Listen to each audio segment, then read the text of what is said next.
Nelson, ganyan salamat na naghimo ka mo decision ka lang ako nga yung ito ganyan yung anak sa Ginoo.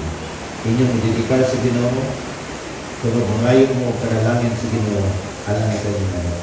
Magpakigsaan mo sa Ginoo karong hapon na inyong biyahan ng inyong anak, diya sa Ginoo. Dahil salamat. Inyo ba siyang matutunan sa Espiritu Santo mga pagtulungan? Okay, thank you. Magpakigsaan mo sa panahon na kamo musimba sa Ginoo, inyong dadon sa ang inyong anak sa simbahan.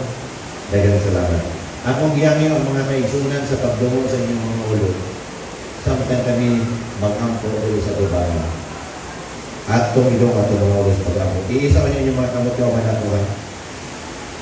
Ginoong Diyos karong hapon, dini sa San Jose Seventh Adventist Church, nini mabugnaw o maulanong na panahon, nagahimong kami Ginoo o usa ka child dedication ni Lisa May Lorico o aniyang mama o aniyang papa na Sister Michelle o si Barry Wilson.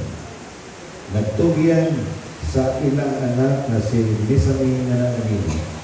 Tungod ilang ituhan na ikaw lamang ang makahatag kanila kaniya sa pinasay ng pinalangin.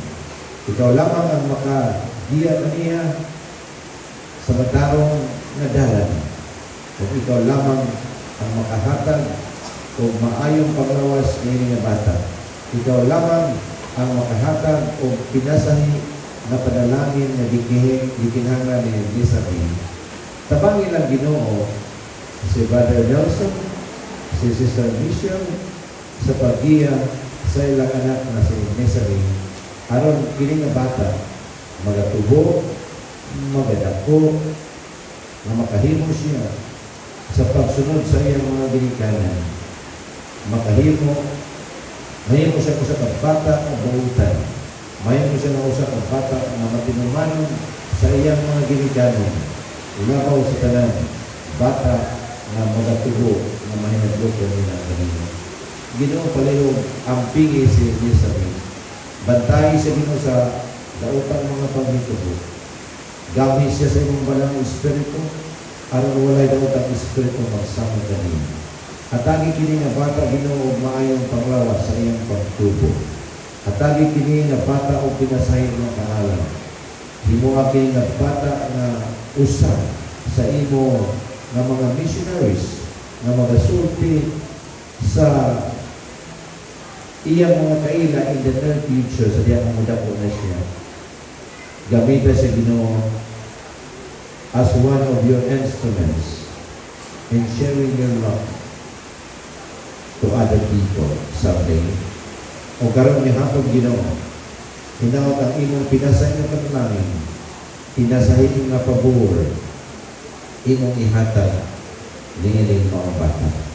O karon hapon Ginoo, kami nga mga tiguang sa iglesia o mga ministro, magbayaw kami Ginoo sa among mga kamot, ibabaw sa ulo ni Nesami Lorico, ang may pagtuo na ang pinasahin na panalangin gikan sa langit, imong ihatag kaniya.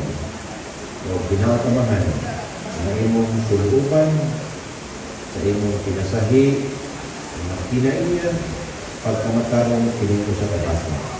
Dagang salamat, na naminaw ko sa among pagdahil ko pangalyo po, among tinunggihan niyo, sa ngalan ni Jesus na magbukong ng Amen. Ayaw ko